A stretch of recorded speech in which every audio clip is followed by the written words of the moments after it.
You should be replete by now after a fantastic meal like that, and some nice ale, drinks, strong liquor, strong water, and some tablet as well. Tablet, incidentally, I'm going to say a little bit more about that later on, because we've got some of that for you to take away that goes to a charitable fund, and you can buy that for £1 just before you leave. And the woman that's actually done that so far has raised £15,000, so we're going to swell that pot a little bit later on tonight. So, okay, everybody set for going? Yeah. Right, let's go for it. Okay, so what I want to do is just say a couple of things before we actually kick off. In terms of the Selkirk Grace, there was some passion put into that bill, so thank you so much for that. So glad that I asked you. We've asked for the Immortal memory tonight to come from a local man, in terms of being the president of Green Lone in Burns Club, just up the road. And Forbes was actually originates, I think, from Balquhidder. I was born in Dunblane. Born in Dunblane. And he's a farmer and dabbles in stonemasonry as well. And he was out with the sheep, and he's got a very intelligent sheepdog, and that actually speaks. And the sheepdog come back in, and he said, "Well, what have you got?" And he said, 40 sheep, they're all in. And Forbes said, "But I've only got 36. He said, "Yeah, I'll round it up." So, do get better. You might groan, Ed Campbell. No, I'm learning. What not to do. Okay, so what I'm going to ask Forbes to do is to take the floor. He's all prepared here, which reminds me, has anybody been watching War and Peace? Yeah, it's pretty good, isn't it? And we've got the script is here for you. So I'm going to ask Forbes to take the floor without any further ado. Forbes, here you go. Mr. Chairman, ladies and gentlemen, can I first say, it's not going to be War and Peace, it's going to be a few minutes. Anyway, it's a great pleasure to be here this evening in such fine and distinguished, with some exceptions, in such fine and distinguished company to propose the immortal memory to Robert Burns here at Dunblane Rotary Club. Now, what I normally do is, when I start an immortal memory, is just speak a little bit about the people who deliver immortal memories and how sad many of them are. But tonight I thought I would maybe talk about the people who come along to a Burns supper. And because I came across this survey, and I love surveys, you know the sort of thing, 20% of people wash their smalls in Dettol, 8% of people don't have any smalls, and 2% don't know. Anyway, there's always 2% that don't know, and I think they're Americans. Anyway, this survey said that almost 50% of people come along to a Burns supper for obligation. Now, these people can be quite tricky. You see them sort of eyes glaze over after about 5 minutes, and they they're mentally undressing the person next door to them, but still it's a night out for them. Now, 20% of people come along to show a bit of cleavage. Now, at one time I used to think that was the ladies. But when you have people like Peter Hill, and you've seen him at some of these Burns suppers, you know it's not just the ladies. Anyway, they don't mind if a immortal memory takes more than 10 minutes, because it always gives them some more exposure. Now, about 10% of people, and this is the saddest group I think, about 10% of people have a cold, some sort of a virus or diarrhea. Now, these people are horrendously difficult to entertain, and the only thing they listen to is the whereabouts of the exit. Now, just as a word of comfort for anybody here who's in that position, if you do start running, people will make way. Now, a large percentage of people want to hear dirty jokes, and 25% of people want to get drunk. So that leaves, for anybody who's been adding it up, that leaves about 4%. So of people who actually want to listen to some meaty discussion and analysis about Robert Burns. So it's my aim to please, and so I'm going to dedicate this speech to the 2.3 people in here tonight who want to hear about Robert Burns. Seriously though, tonight, what I'll try and do is something for everyone, and I'll try to sort of, what you would say, tread the tightrope of reason, or take that imaginary fine line. And so what I'll do is I'll start with one undeniable fact. That Robert Burns was born on the 25th of January 1759. He died on the 21st of July 1796.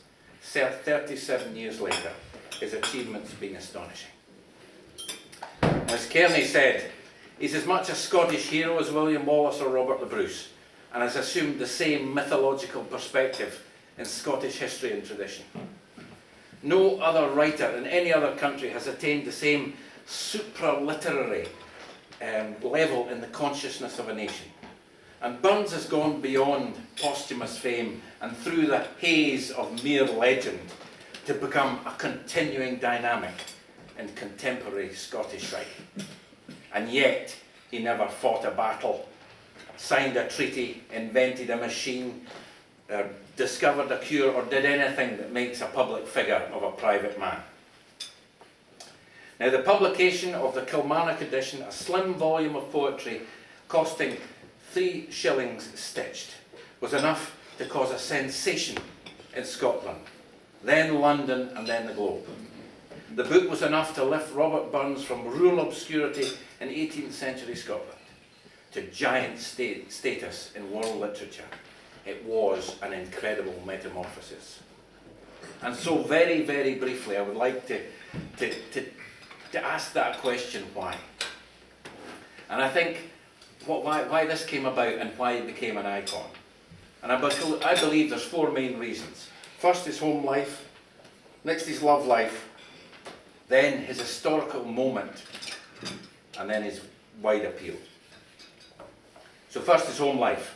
Now, I've read several books on this subject, and one thing that stands out is that the Burns family were intellectuals. They were just poor farmers like myself, but there was a hunger for learning. For many, education is seen as a way out, where they doggedly grind out examination success through just discipline and hard work. But for the Burns family, it was a passion and it was a release. Now, William Burns Roberts' father would go to the market on a Thursday, and he would go off and he would take with him whatever the week had produced. There might be a cow, there might be some grain, there was maybe some baking, or whatever the farm had produced. And he would pay all his bills, and then he would purchase all the things, all the supplies that he needed, and if there was some money left over, he would go to the second-hand bookseller and he would buy a book. And then in the evening, after all the chores were done, they would sit down and they would read, discuss and analyse this book. And they had book on every kind of subject, the art, Renaissance, religion, had plays, fiction, non-fiction, history, romance, maths, geology, and on it went. And they lived for this. And when William Burns became ill, the young Robert took over. And one day he came back, and instead of a book, he came back with a whole pile of French letters. Now, these were love letters written in French, and so Robert Burns learned French so he could work out what was in these letters. And this opened up a huge new world for him of how to seduce or to treat and seduce women, giving him probably a great advantage over the normal, the typical Ayrshire man, who apparently at that time did not speak French. One of whom apparently said, I loved her so much I nearly killed her. Or the Braco girl who I heard once say, aye, a fond kiss is all I'm asking. So there you have the intellectual family and the young Burns willing to morph himself into something more sophisticated. And so with this in mind, if we go back to when Robert Burns was aged 11, he lost his tutor, Murdoch, because his father could no longer afford to pay him. And I think this was a pivotal moment in Burns' life, because this showed Robert that it didn't matter about talent. It was family wealth and position that determined your future. And that, unfortunately, is how it was in Scotland at that time. Now, Murdoch pled with William Burns and said both Gilbert and Robert were very, very clever lads, but Robert had a special talent. And if Robert would only get a formal education till the age of 18, he would undoubtedly get a scholarship, and Oxford University was mentioned. And they felt that if this had happened, there'd be a great literary career ahead of Robert. Perhaps maybe becoming a professor of poetry or some such thing. Instead, said Murdoch, his talent would be lost to the fields and the toil, and he would never have written, by night, by day, a field at hame. The thoughts of thee my breast inflame, and I muse and sing thy name. I only live to love thee. Burns would have been forced to give up his friends, his family, his situation, and his native tongue, to go to the south of England, forsaking everything he was. And undoubtedly, in my mind, if that had happened, he would have become a troubled figure, perhaps turning to drink and women, which of course he did anyway. Anyway, I think it's also worth noting at this point that here was this intellectual family, devastated and guilty that they weren't able to give the young Robert what he needed so he could develop and make for himself a much, much better life and follow his passion. And throughout his life there was a great tolerance from within the family for when there was harvest or sowing or whatever was happening on the farm and time was of the essence. Then they would always let Robert go away and write. And that shows a huge tolerance. And when I heard that, I thought of the other words from another great bard, when he said, "We must take the current when it serves, or lose our ventures." So, for example, there was Tam O'Shanter, and apparently Robert wrote it on top of a dike while the rest of them were working. So, quite a complex home life, and completely at variance with this sort of rosy-coloured sort of heaven-sent ploughman, which a lot of people like to put over. Now we come to his love life. Now I could speak all night about Burns' girlfriends and his wives and lovers, etc. And I often go to these sort of involved Burns suppers and they go on and on about, you know, Agnes McElhose or Jessie Lewis or Mary Morrison or Jean Armour or some of these, you know, some of these women. Apparently he met and seduced a woman who was carrying a bucket, or a pail or a bucket, I can't remember, but she's known as the woman with a bucket. And they make a great sort of play of this and you know, and they just don't, to me, it was just a mistake. And how many of us in here have just made mistakes? And it's only recently I could actually speak about this, but when I was 19, which was quite a long time ago actually, I was buying perfume. And the girl was quite nice behind the counter. She was a wee bit rough, but she looked nice, and that was fine. So I asked her out, and oddly enough, she said yes. So she went to the cinema, and we're sitting there, and she went into her handbag. And can I just say, and Peter alluded to this earlier. Now I grew up in Balquidder, where there were 7 boys, no girls, and 14,000 sheep. So I mean, I had absolutely no idea. We had heard of girls, but we'd never seen a real one. So I was just sort of feeling my way. So I was sitting there, and anyway, she went into her handbag, and she brought out this thing. I was sitting at the cinema, and she says, "Do you want a bite of my pie?" Now, I'll tell you, I've never been able to eat a mutton pie since. Anyway, now, I got the most endless ribbing from my brother about this for years, because I would go out with somebody and say, "And what sort of pie did she have in her pie?" Anyway, this ribbing stopped fairly abruptly when my brother took his girlfriend at that time, who was temporarily, unfortunately, in a wheelchair after a horse riding accident, to the harbour at Pittenweem. And it was a wee bit of a double-edged sword, because he took her there because he thought the wheelchair would run nice and freely, and there's a wee slope. Now, he only let go of that wheelchair for a minute. And I did feel for him, because she whistled along and plopped into the harbour. And now, as everybody knows, that means a lot of paperwork. And she lost the deposit on her wheelchair. But I won't mention her name because she lives locally, but they don't speak. Anyway, so we all can make mistakes. And Burns was no different. And there's this sort of great myth about Burns that somehow he was fettered and welcomed wherever he went from day one. And this is just not the case. The Burns family suffered much distrust, and I think justifiably so. His grandfather was a murderer, and his mother's family were smugglers who were known for their poor hygiene. And I don't know how you're known for that then. The growing Burns adolescent was seen as cocky, arrogant, cheeky, and from an unsuccessful family, and maybe a bit of a maverick. Families didn't trust Burns, and they kept their daughters well away from him. There could have been a feeling of persecution, and so inevitably he fell in love with women he couldn't attain.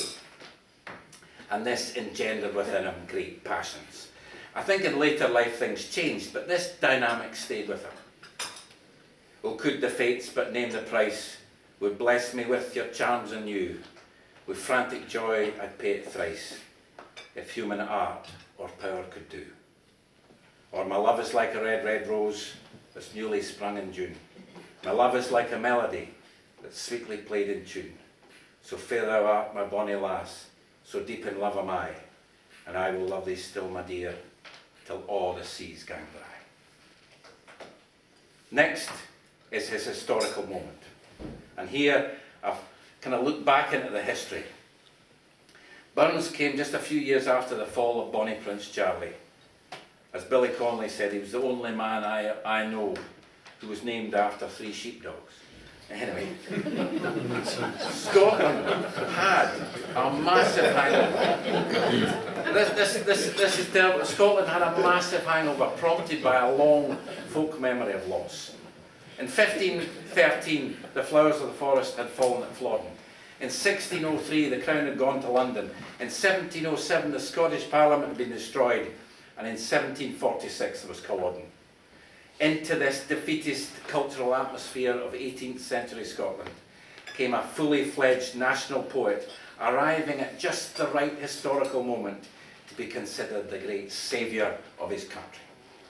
Oh, would or I had seen the day that reason thus could sell us.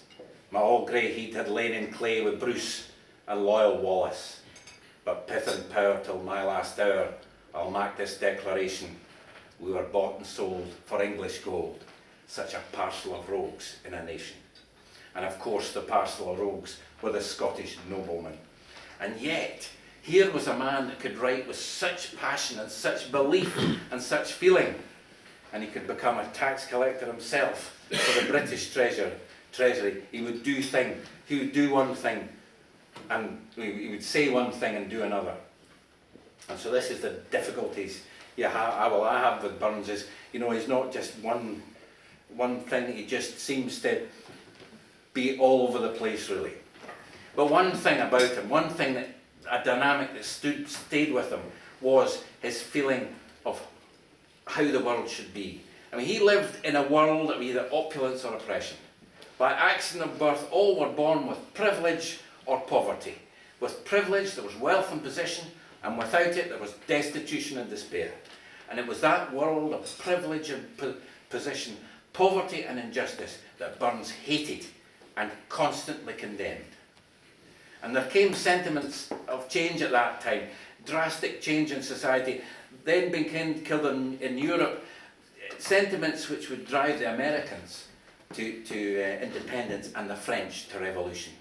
And these sentiments were still an anathema because of their vested interests to huge swathes of people of the privileged in this country and beyond. Burns' sympathies, however, were with the poor and the oppressed, and this was his message. And so the pen of Robert Burns became the voice of the people. And I think this leads in to his appeal. He was a prolific writer. He wrote 559 poems, epistles and songs. Also Burns wrote in Lowland Scots. People could relate to him and his poems. Other poets wandered lonely as a cloud and their heads were up there. But he became a national and an international icon because he wrote of adversity. And I have read of so much and heard so much at so many Burns suppers and said what he could have done if he hadn't faced such adversity? What could he have achieved? And to me, it wasn't despite the adversity that made him great. It was because of the adversity. And that is the mark of greatness. If Burns was born in a castle with great entitlement, if he was presented with women rather than being told he wasn't good enough, if he had had a fabulous formal education to blunt his free-ranging creativity, what would he have been and what would we have lost? And so in the end, he was just a man, flawed and unsure, but also hugely talented and courageous. But a man who lives on in the bookcases, the tablets, the computers, the hearts and the minds of the people of Scotland and the world. This is his legacy, and this is his memory. The immortal memory of Robert Burns. Mr. Chairman, ladies and gentlemen, will you please raise your glasses and stand with me for the greatest toast that any Scot can make. The immortal memory of Robert Burns.